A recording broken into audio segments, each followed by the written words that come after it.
Now, let us go to the symposium overview by Father Dr. Felix Bagi. Time is yours.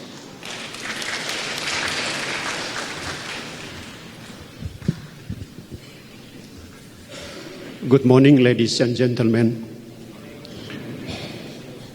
This International Symposium on Philosophy and Contextual Theology is organized by Ledalero Catholic Institute of Philosophy, leading up to its Golden Jubilee with the main celebration on September 8, 2019.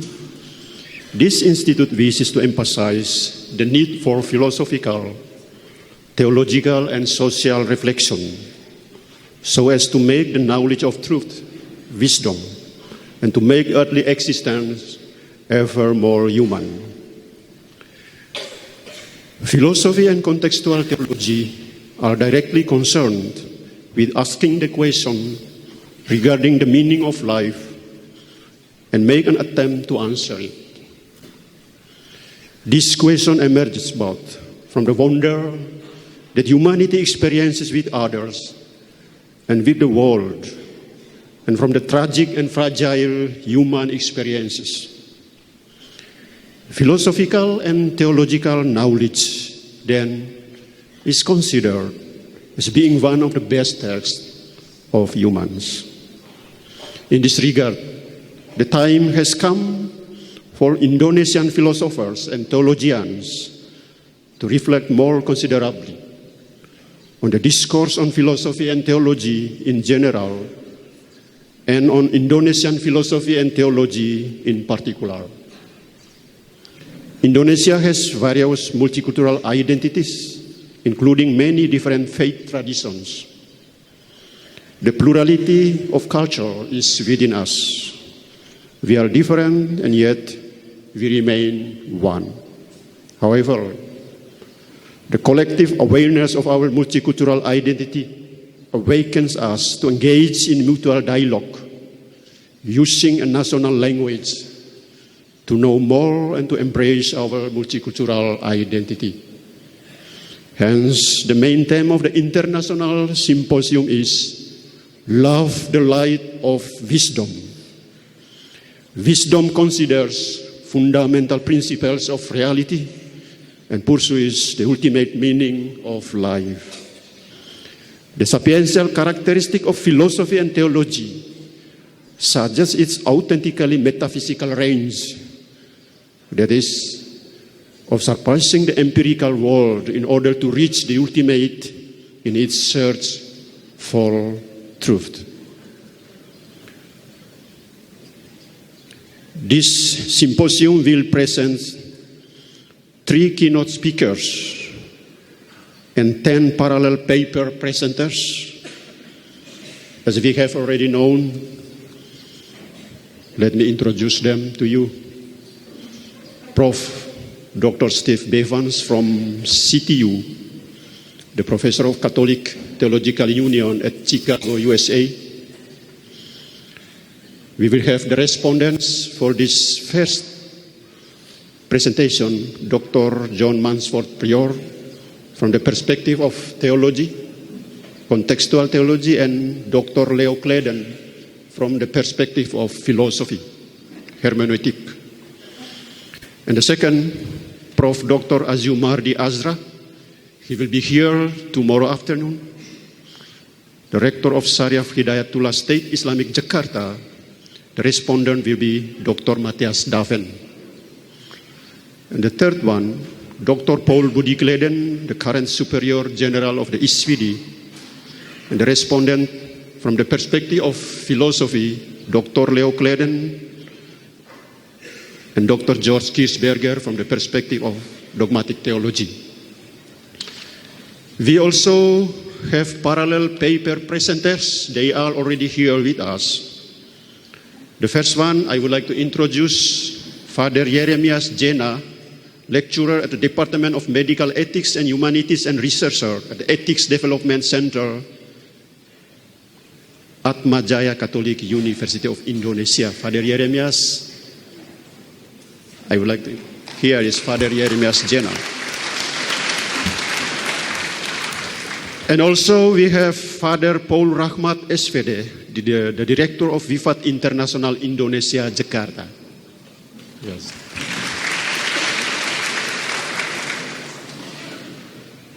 And then Father Martinus Joko Lelono, the one who's doing his research in doctorate from Gajah Mada University of Atmajaya. We also have Dr. Publius Meinrad Buru, the professor of Ledalero Catholic Institute. He just finished his PhD in Austria.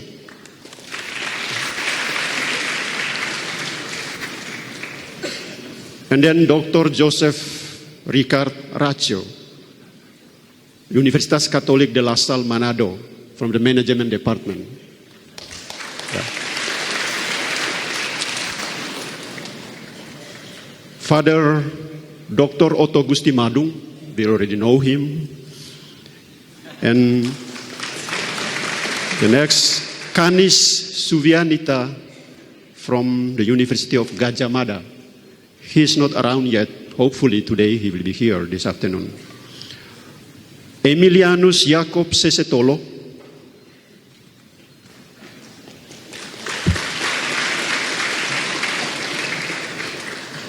He is the lecturer of Ledalero Catholic Institute of Philosophy.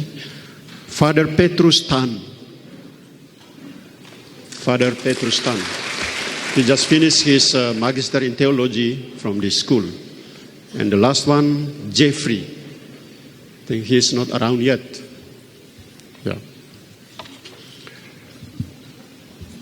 Hopefully this symposium will help us to reaffirm our conviction about philosophical and theological formation within the perspective of an open mind.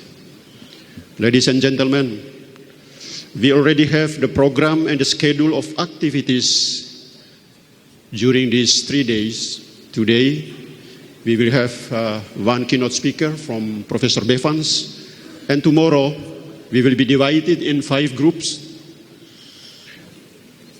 And after tomorrow, we will be here again, and Dr. Asra and Father Paul Budikleden will be our keynote speakers here. Thank you.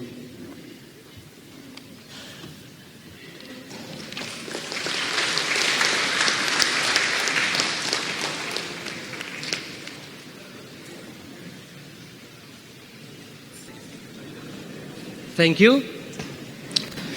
Ladies and gentlemen, now it is the time to begin our 2019 International Symposium on Philosophy and Contextual Theology. The keynote speaker for this symposium is Professor Dr. B.Bevans. The moderator is Father Dr. Alphonsus Mana, and the 2 respondents are Father Dr. John Mansford Pryor and Father Dr. Leo Kleden. For effectively being invested and enriched by the speakers to whom we all are going to listen, all the participants are wished to keep quiet atmosphere. And please turn the phones into silent mode or turn the phones off in order that this activity may go on till the end with less distraction. So once again, we would like to invite our moderator for the first symposium, Father Dr. Alphonsus Mana, to come on stage and lead us to this first symposium.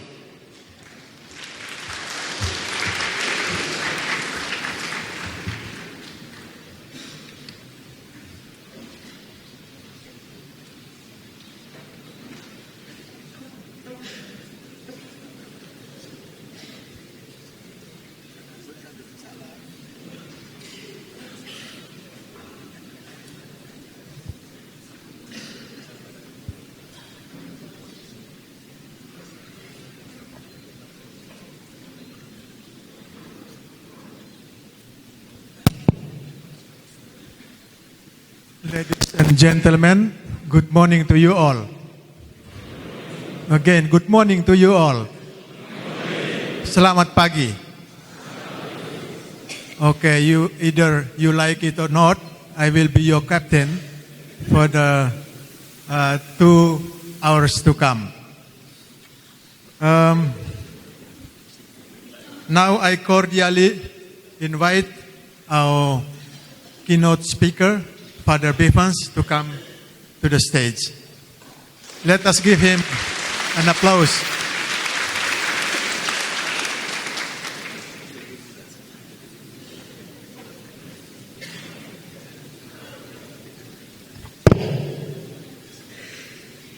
I also invite Father Leo Kleden as one of our respondents. To my left side. And lastly, welcome Father John Pryor.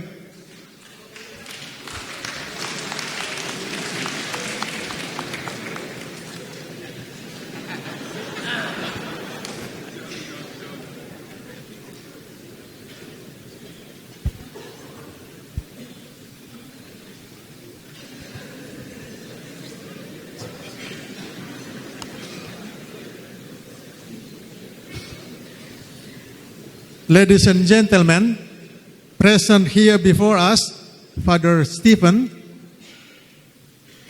You are an SPD, yes? Yes, very good.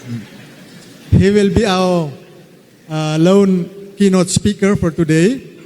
And also Father Leo Kleden will be our respondent from the philosophy point of view. And Father John Mansur Pryor from mission theology point of view. First of all, I would like to introduce to you a little bit Professor Stephen Bevans, SVD, born 14th of July, 1944, just in the middle of Second World War. He was born in Baltimore, Maryland, USA, joined SVD in 1964. Is right? The year I was born. Yeah. And was ordained priest in 1971. He reached PhD in the University of Notre Dame, Indiana, USA. At present, he is a professor of Catholic Theological Union, Chicago, USA.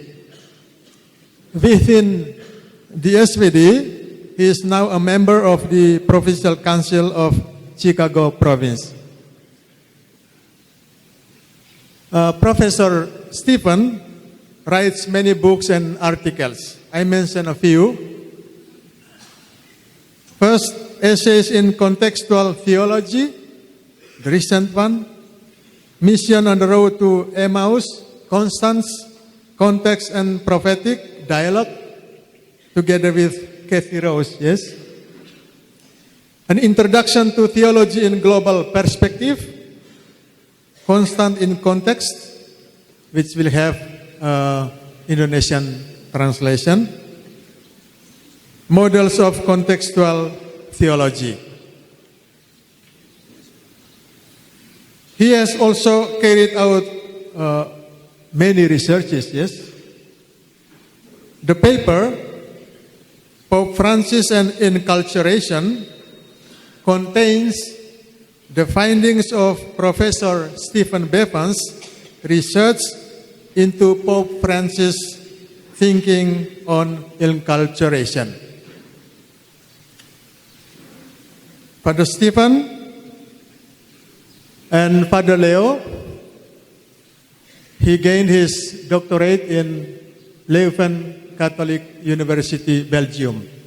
And since 1990, he has been lecturing here at STFK. Father John is an Englishman. He reached his PhD from Cambridge University, London. Is it true? Oh, Birmingham. Okay. So here are our wonderful persons be with us here. Father Stephen, you have traveled thousands of miles because of us. And I think you love us all. And we do love you. I believe that your presence and thoughts will be inspiring and enriching. So now, I cordially invite you, Father Stephen, to take the floor.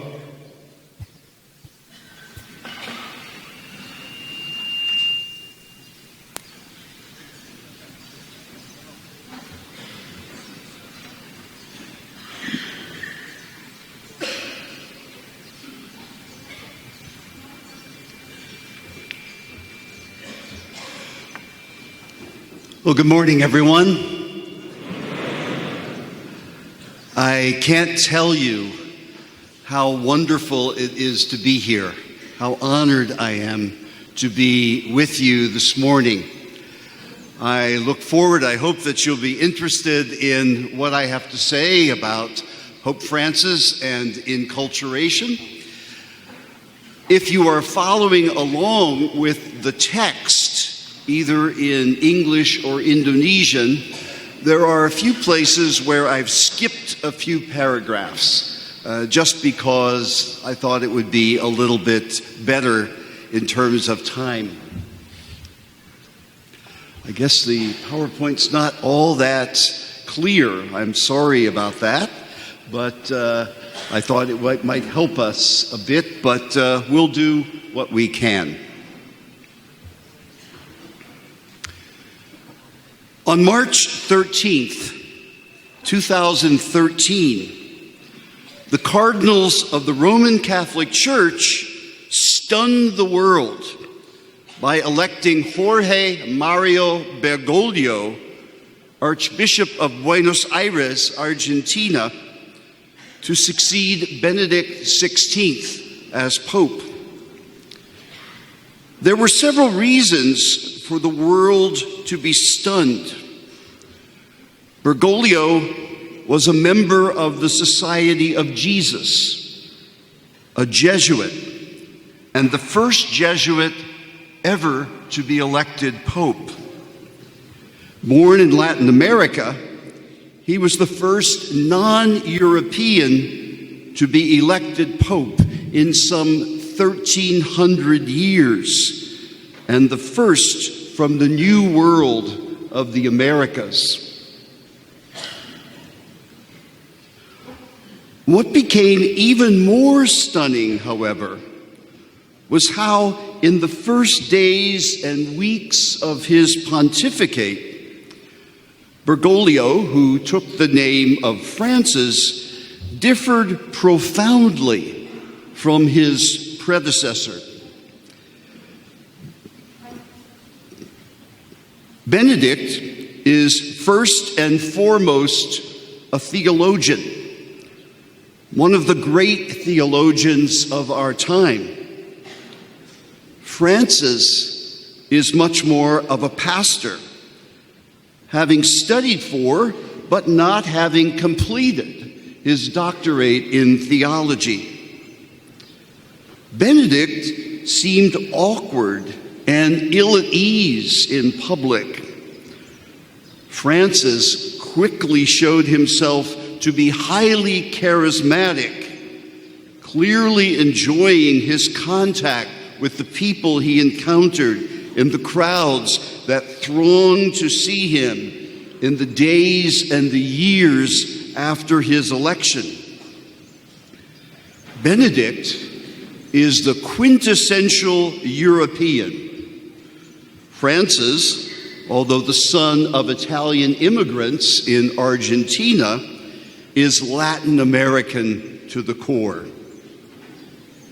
Benedict seemed to love the pomp and circumstance of the papacy, preferring the liturgical style and vestments of the period after the 16th century Council of Trent.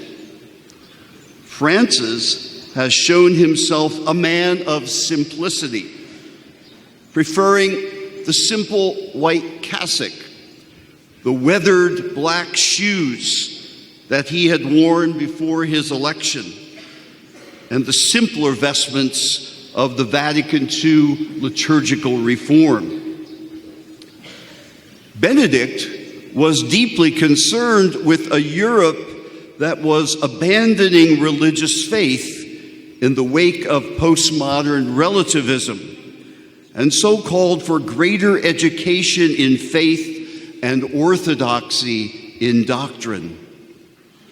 Francis, although he sees the same problem, calls for the church to become more open, compassionate, tender, and merciful.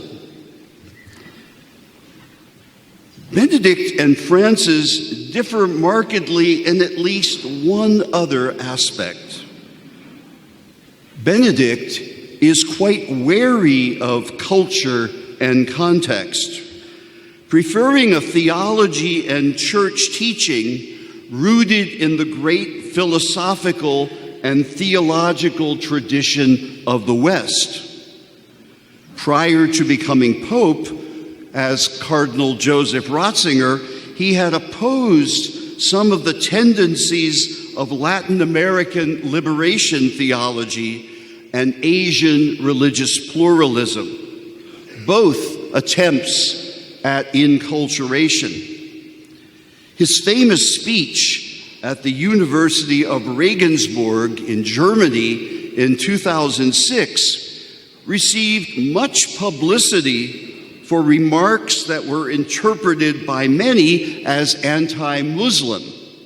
However, other comments he made in the same speech that were not so widely reported point to Benedict's cautious approach to enculturation. For him, there is a real harmony, if not identity, between Greek or Western thought and the Christian gospel, to such an extent that a thorough de-Hellenization of doctrine would ultimately betray it. The New Testament itself, he says, is already imbued with Hellenistic culture, to such an extent that it cannot be stripped down to a basic content that could take on the form of another culture. Hellenistic culture, therefore, has become a privileged bearer of revelation itself, and therefore cannot be completely left behind to discover a pure gospel. If there would be any kind of enculturation, it would be limited, it seems to me, to what I have called the countercultural model, or possibly the translation model. But while Benedict is wary of enculturation, Francis embraces it as a way to do theology and offer church teaching in today's world. A powerful passage in the apostolic exhortation Evangelii Gaudium even seems to contradict Benedict's perspective in his Regensburg speech. We would not do justice, Francis writes, to the logic of the incarnation if we thought of Christianity as monocultural and monotonous.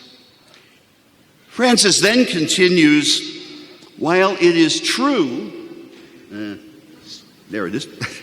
while it is true that some cultures have been directly associated with the preaching of the gospel and the development of Christian thought, the revealed message is not identified in any of them.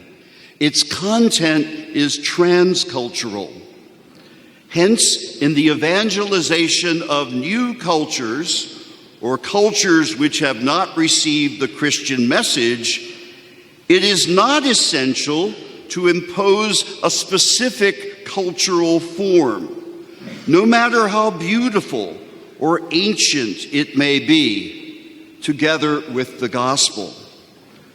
The message that we proclaim always has a certain cultural dress. But we in the church can sometimes fall into a needless hallowing of our own culture, and thus show more fanaticism than true evangelical zeal. Now, what I propose to explore in this lecture is how Pope Francis does indeed embrace the process of enculturation. After 6 years of his pontificate, Francis's teachings and writings are voluminous, and a study of them all would require a much longer presentation than this lecture. I will reflect, therefore, only on Evangelii Gaudium, Laudato Si, and Amoris Laetitia, and then briefly comment on the motu proprio Magnum Principium, his 2017 trip to Myanmar, and then reflect briefly on his 2018 apostolic exhortation, Christus Vivit, written after the Synod on Youth in 2018. So let's look first at Evangelii Gaudium, where we see a connection between enculturation and the mission of the church.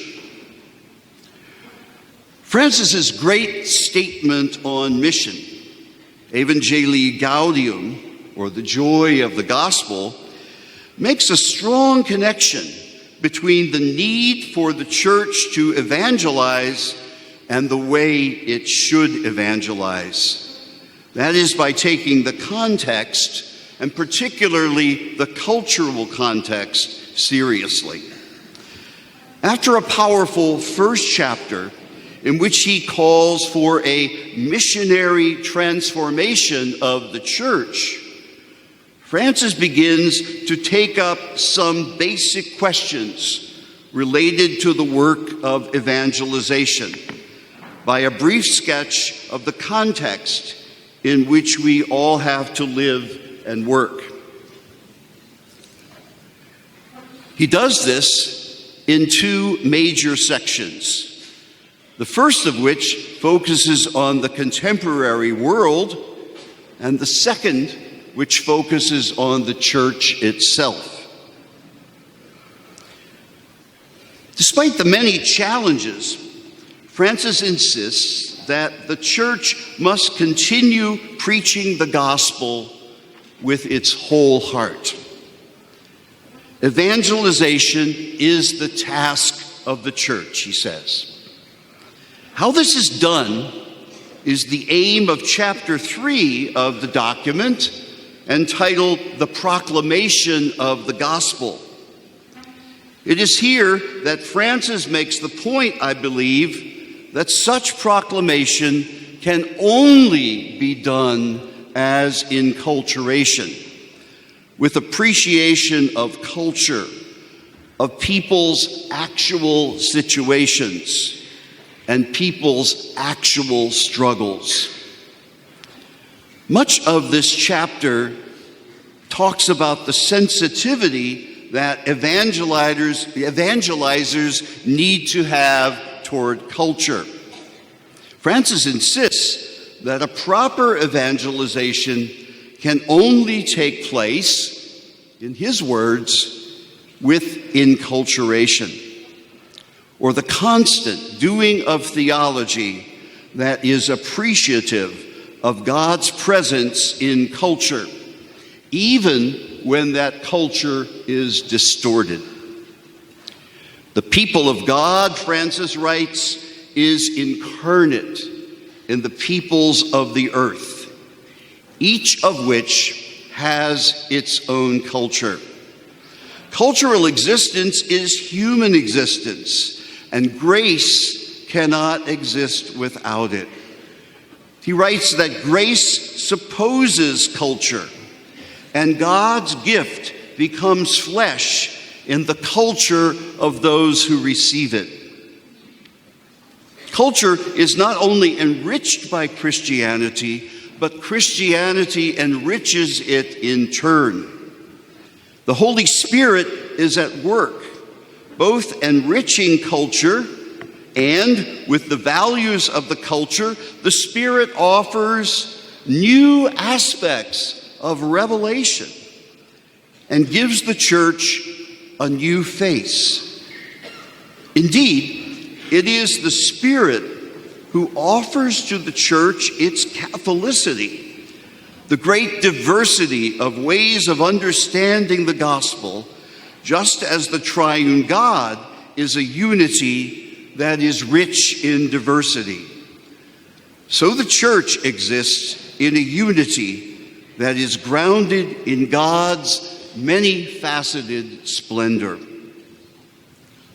Having laid down these principles, Francis turns to acknowledging that all Christians have the duty to evangelize.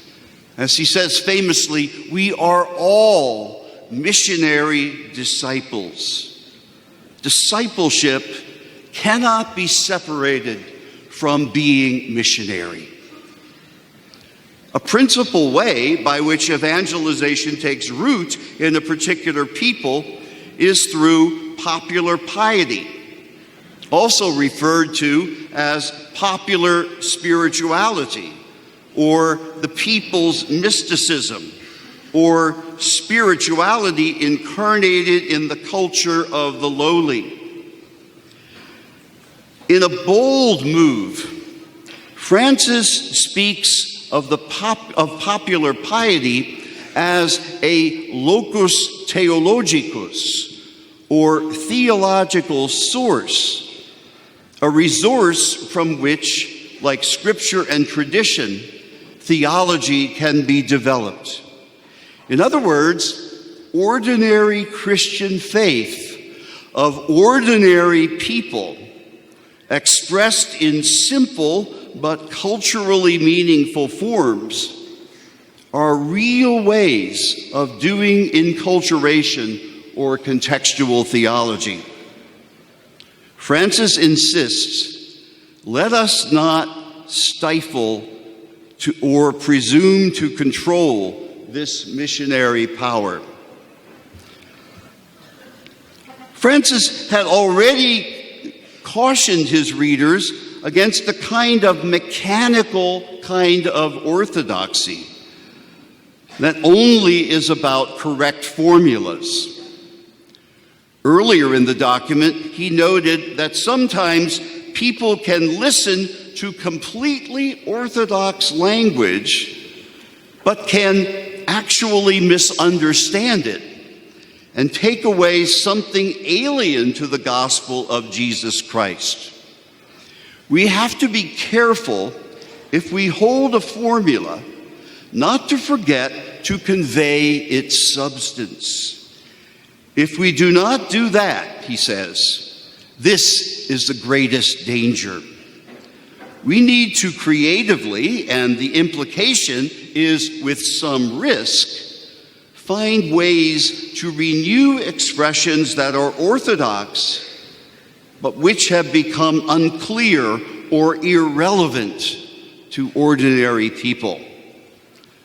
The need to be creative and risk-taking comes back in chapter 3, when Francis discourages the gospel message to be communicated by fixed formulations learned by heart or by specific words which express an absolutely invariable content. We need to opt rather for enculturation, because he says, if we allow doubts and fears to dampen our courage, instead of being creative, we will remain comfortable and will make no progress whatsoever. To this end, Francis calls on theologians to advance dialogue with the world of cultures and science, mindful always that the point of theology is never for itself. He calls this desk-bound theology, but always to promote the mission of the church. Once again, we see the strong connection between doing enculturation and Christian mission. Neither can exist without the other. In the second major part of this chapter 3, on the way the gospel should be proclaimed, Francis turns to the homily, that privileged form of preaching that takes place in the context of the church's liturgy. The homily is the touchstone for judging a pastor's closeness and ability to communicate to his people, he writes. Francis is strong in insisting that the preacher needs to be one who is steeped in the Word and in the Christian life. And he writes eloquently about this. He insists, however, that while a good homily comes from the contemplation of the Word, it also comes from a contemplation of the people. Quoting Paul VI, Evangelii Nuntiandi, Francis says that the preacher needs to link the biblical texts to the human situation, developing a spiritual sensitivity for reading God's message in events. And he says wryly, let us also keep in mind that we should never respond to questions that nobody asks.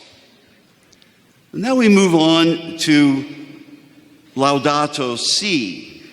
And here we see how Francis takes the context, one of the most challenging aspects of our contemporary world, and also develops a method of enculturation.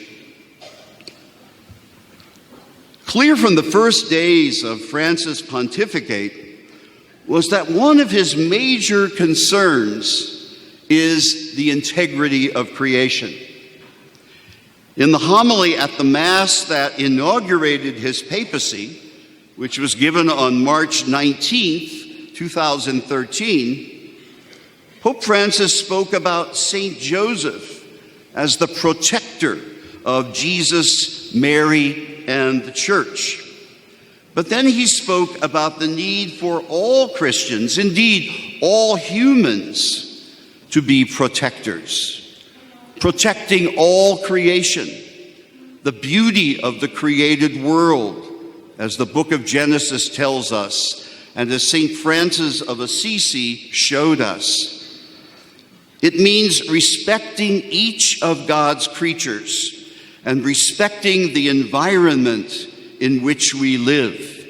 It means protecting people, showing loving concern for each and every person, especially children, the elderly, those in need, who are often the last we think about.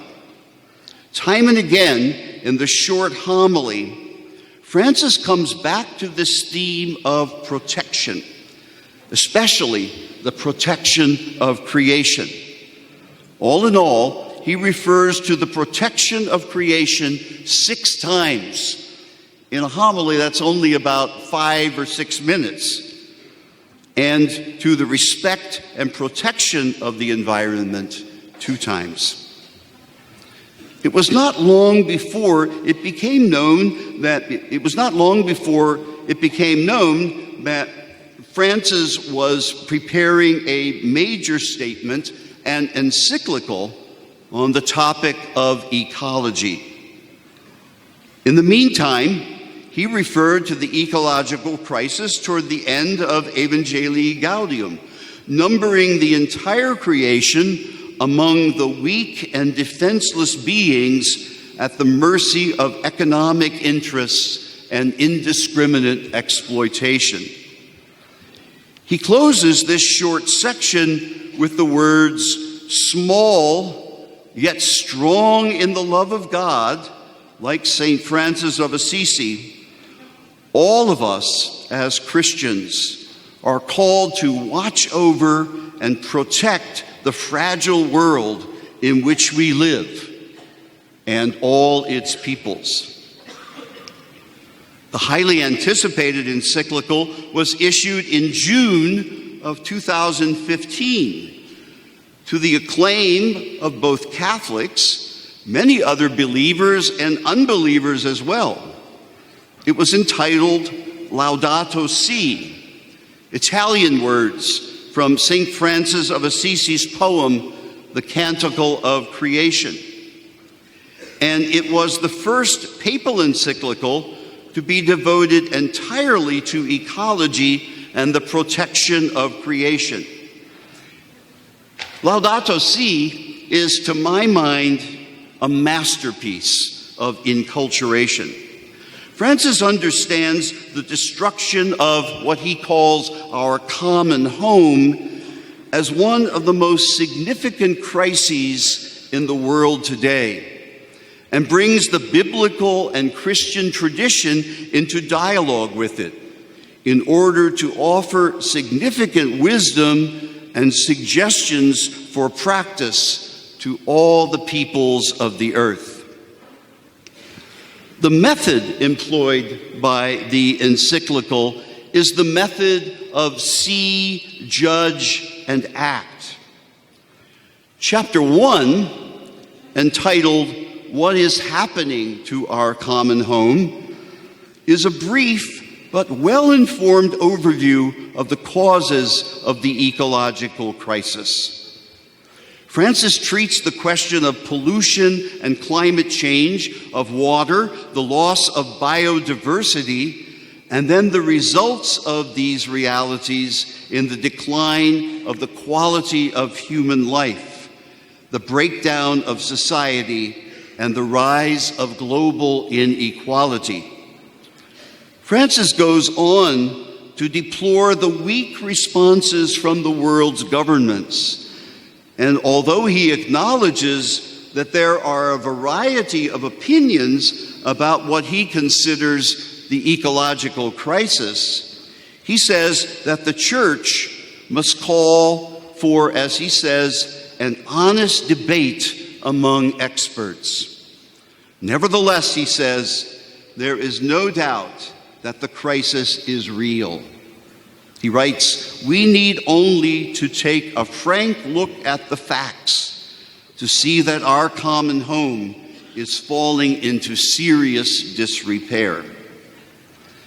Having seen the facts, Francis moves to the judge phase of the method in chapter 2. He offers a biblical theological reflection on the gospel of creation, followed by a third chapter that traces the human roots of the ecological crisis, especially in terms of a misguided anthropocentrism. As Francis explains it, an inadequate presentation of Christian anthropology gave rise to a wrong understanding of the relationship between human beings and the world. Often, what was handed on was a Promethean vision of mastery over the world, which gave the impression that the protection of nature was something that only the faint-hearted cared about. Instead, our dominion over the universe should be understood more properly in the sense of responsible stewardship. Chapter 4 then moves to develop a basic ecological theology based on the Christian tradition and in critical dialogue with the mistakes that it has made. Francis's project is to articulate an integral ecology that attempts to balance the human concerns for a good and happy life together with the need for environmental sustainability. Key to such an integral approach is the maintenance of the common good, one of the foundational principles of Catholic social teaching, and a central and unifying principle of social ethics. The final two chapters of Laudato Si embody the act phase of Francis's method. Chapter 5 lays down lines of approach and action, and chapter 6, the final chapter, outlines the elements of ecological spirituality and ways to proceed in ecological education. Ultimately, education for the care of creation calls for what Pope John Paul first called ecological conversion. Such conversion is the foundation for a rich ecological spirituality based on Eucharistic sharing and the Trinitarian life.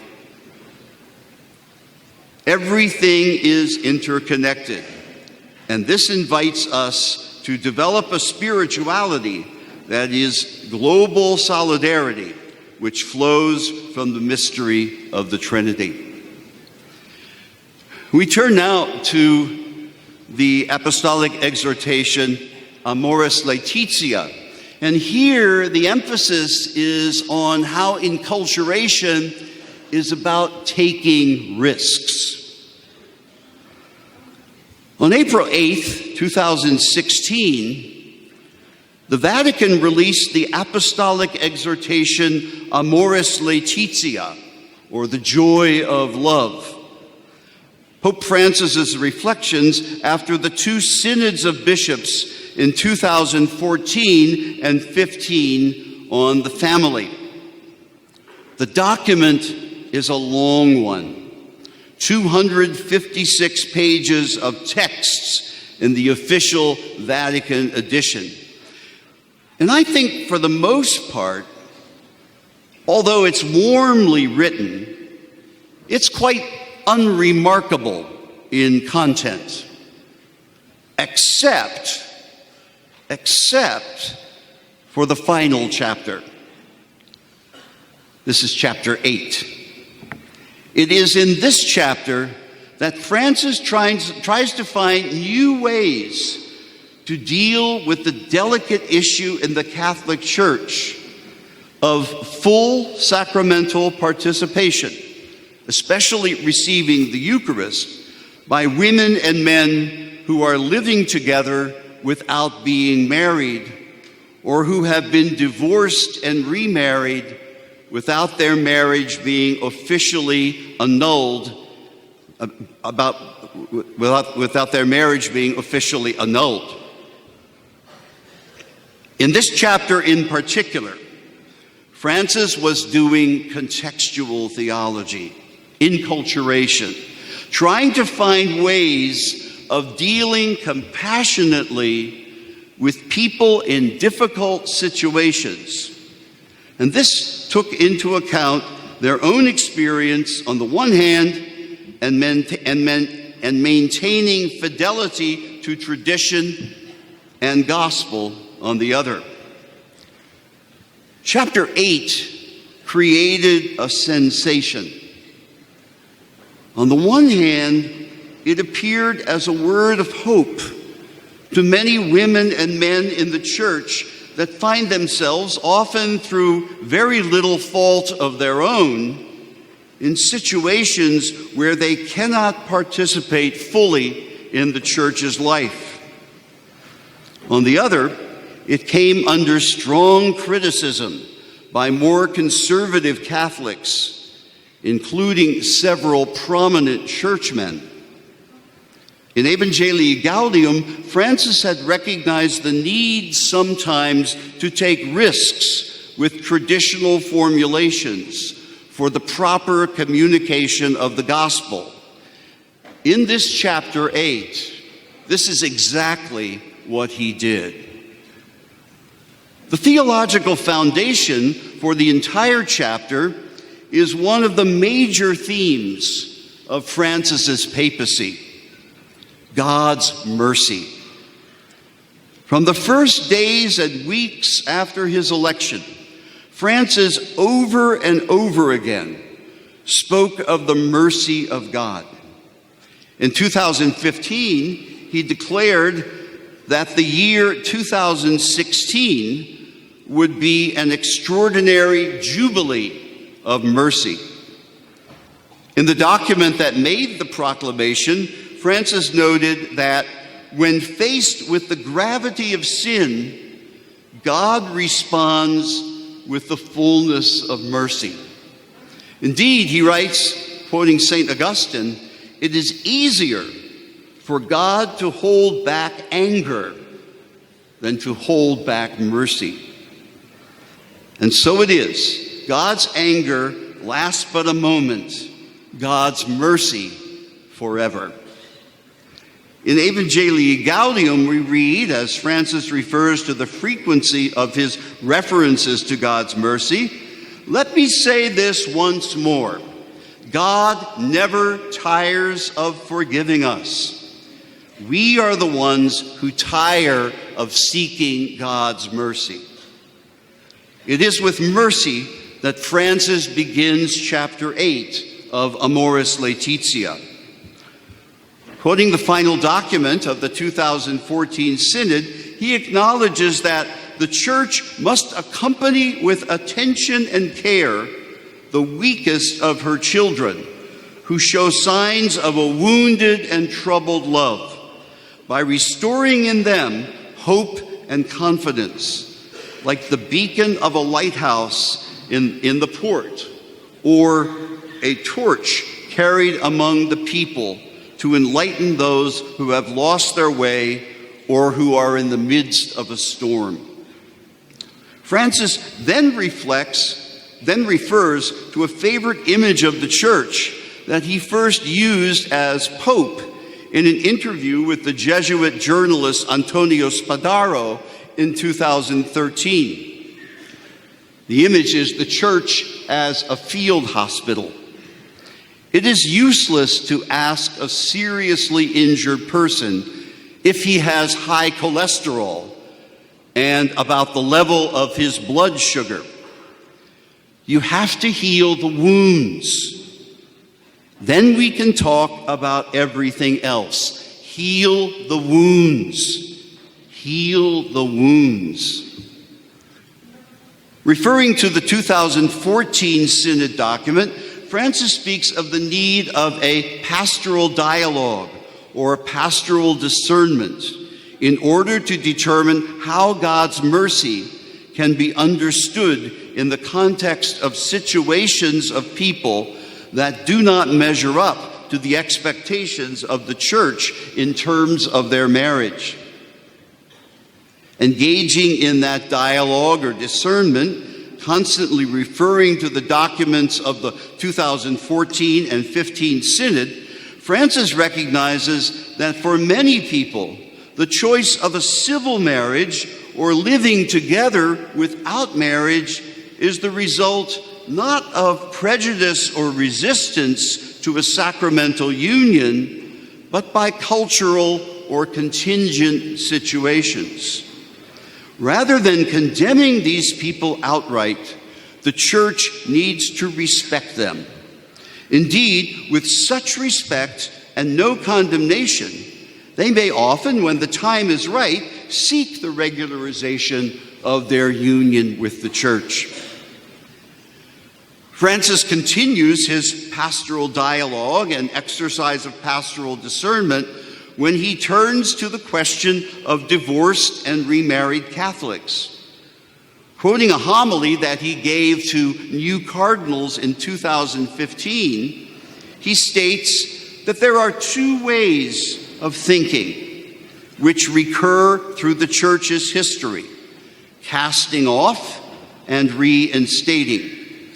The Church's way from the Council of Jerusalem has always been the way of Jesus, the way of mercy and reinstatement. The way of the Church is not to condemn anyone forever. It is to pour out the balm of God's mercy on all those who ask for it with a sincere heart. It is important, therefore, to avoid making judgments that do not take into consideration complex situations, and to be attentive by necessity to how people experience distress because of their condition. Because of this, Francis says he agrees with many in the 2014 and 2015 synods who believe that divorced and remarried people need to be more fully integrated into the communities in a variety of ways possible, while avoiding any occasion of scandal. People in this situation should not see themselves as excommunicated, but instead as living members able to live and grow in the church and experience her as a mother who welcomes them always.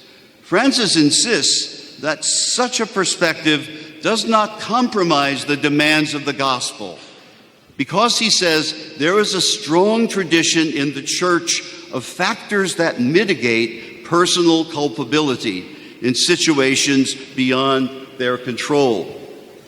Thus, it can no longer simply be said that all those in irregular situations are living in a state of mortal sin and deprived of sanctifying grace.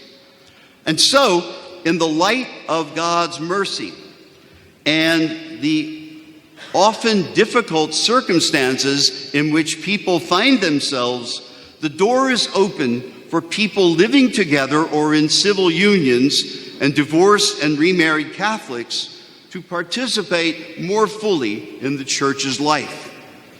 Now, what this fuller participation might be is not mentioned concretely, but it could mean at least being welcomed in the community with an understanding of a person's sincerity in the faith.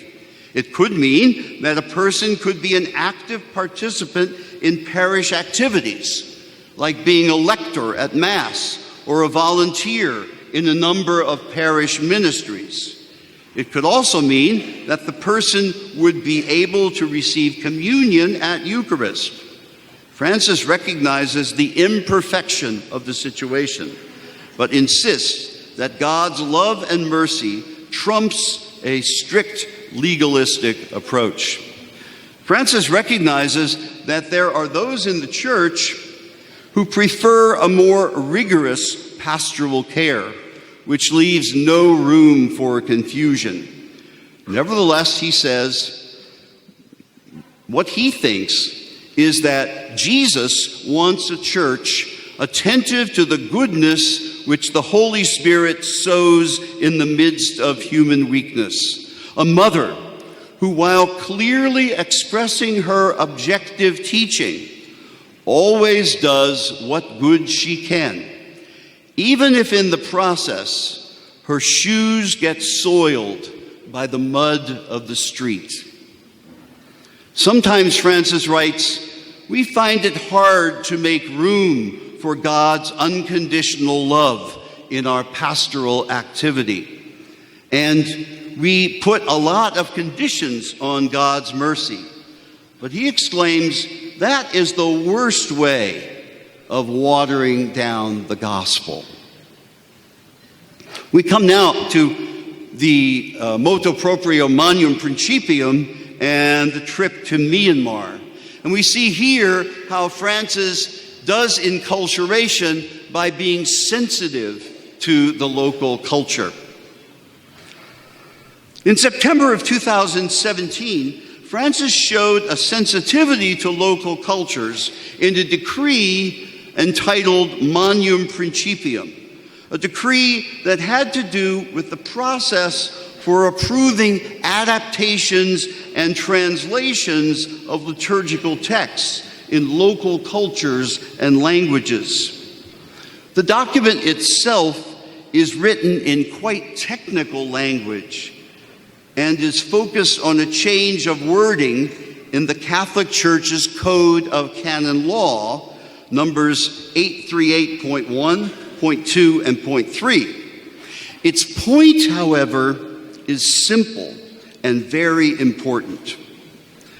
Whereas the previous wording of the canons specified that the Vatican, its Congregation for Divine Worship, is the one that approves any adaptations and translations of the Roman liturgy from the normative Latin text, the new wording states that it recognizes and confirms adaptations and translations that have been approved by local bishops' conferences.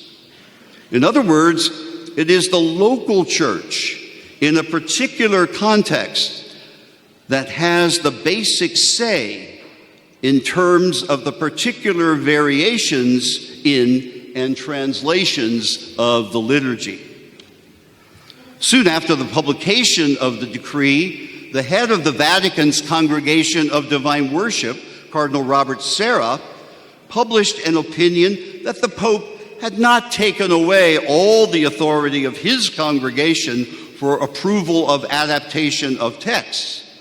However, in a rather unprecedented move, Francis issued a public letter to Sarah insisting that he had indeed changed some of the norms for translation and asserted that Manuum Principium does in fact call for a much reduced Vatican oversight of the translation process. Francis's letter insisted on a triple fidelity in liturgical translations: a fidelity to the original Latin text, a fidelity to the language into which the text is being translated, and a fidelity to the comprehension of the text by the faithful in the local context. Francis has clearly opted for local autonomy in decision-making and for the importance of the local context. Another striking, if controversial, example of Francis's commitment to enculturation took place in November 2017, when Francis visited the countries of Myanmar and Bangladesh. The political situation in Myanmar was delicate. The military of the country had been involved in a systematic persecution of a Muslim minority in the country called the Rohingyas, after Muslim extremists committed terrorist acts in Myanmar. Cardinal Charles Maung Bo, the Archbishop of Yangon, had requested Francis not to mention the name Rohingya in his public speeches in the country. It would only cause embarrassment to the government and certainly not help the influence of the church in Myanmar. And so, Francis did not use the term and spoke more generally about human rights and justice during his visit. Nevertheless, as soon as he landed in Bangladesh, he did use the term Rohingya, using the striking phrase, "The presence of God today is also called Rohingya." Seems to me that Francis showed a double sensitivity to local culture here. Even though it most likely was difficult for him to be silent, or at least indirect, and even though he was highly criticized for it, he took the advice of the person who knew the local context better than he, the Archbishop of Yangon. But then, when he was able to, he not only used the name Rohingya, he eloquently expressed how God was present in this terribly suffering group of human beings. The phrase about the presence of God as Rohingya was a little exercise in enculturation. One more small sign that Pope Francis is indeed committed to the process of enculturation. Finally, we look at Francis's use of enculturation in the recent apostolic exhortation, Christus Vivit. On March 25th, 2019, Francis published the post-synodal apostolic exhortation, Christus Vivit, or Christ is Alive, addressing especially the world's youth after the 2018 Synod on Youth. On youth, faith, and vocation. The document, first of all, is written in a friendly and almost chatty style that tries to appeal to today's youth. Francis writes, "Don't go through life anesthetized or approach the world like tourists. Make a ruckus. Cast out the fears that paralyze you so that you don't become young mummies. Open the door of the cage. Go out and fly. Please don't take early retirement." Secondly, Francis gives examples of a number of young women and men who have been made saints or who are in the process of canonization. Venerable Carlo Acutis, Saint Alberto Hurtado, Maria Gabriela Perin, Blessed Seferino Namuncurá, Blessed Isidore Bacanja, and Blessed Chiara Badano, to name a few. Third, Francis offers a number of striking images and metaphors from a computer culture that would appeal to youth. God's memory, he writes, is not a hard disk that archives and saves all our data. It is rather a heart filled with tender compassion, one that finds joy in deleting from us every trace of evil. Stay connected to the Lord, he exhorts. Stay online, just as you want to stay on the internet. Life, he explains, is not salvation up in the cloud and waiting to be downloaded, a new app to be discovered. Francis also offers a lovely image shared by a youth delegate from Samoa in the 2018 Synod. The church is a canoe, and he writes, the elderly help to keep on course by judging the position of the stars, while the young keep rowing, imagining what waits for them ahead.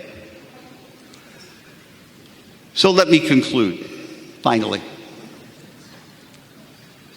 In the last 50 years, at least, theologians have been developing a new way of thinking about theology. This was a way that recognized that anytime Christian faith seeks understanding, it needs to do it by taking into account how God's presence, God's judgment, God's challenge, and even God's absence makes itself known in ordinary human experience, in human, social, historical, cultural contexts. It is because of this new way of thinking that I have expressed it often that there is really no such thing as theology. There's only contextual theology. There's only theology that tries to work in doing enculturation. What I've tried to show in this lecture is that Pope Francis understands this insight profoundly. As a Latin American, he is steeped in the method of the theology of liberation. As a Catholic, he is steeped in the Catholic sacramental imagination. As a person of great humanity, he is profoundly affected by the plight of the world's poor, victims of what he calls the globalization of indifference. As a deeply religious person, he is overwhelmed by God's tenderness and mercy. Because of who he is, I believe, when Francis does theology in his many speeches, in the documents he writes, in the homilies he gives, in the pastoral decisions he makes, he can only do it as one who is committed to enculturation. My hope and prayer is that as this philosophical and theology college begins its next 50 years of philosophical and theological education, it can follow Pope Francis' prophetic and apostolic zeal. Thank you very much for bearing with me this week. Thank you.